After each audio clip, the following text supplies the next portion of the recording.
আর যে দিনকে মালের অধীন করবে তার মাল একদিন তার হাতছাড়া হবেই হবে।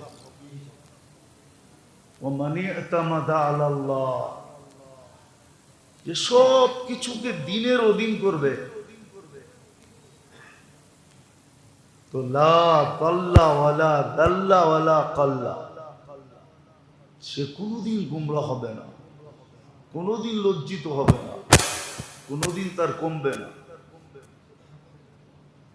কমবে না। আল্লাহর থিওরি একটা, আমাদের থিওরি একটা। আল্লাহর থিওরি একটা। আল্লাহ থিওরি দিছেন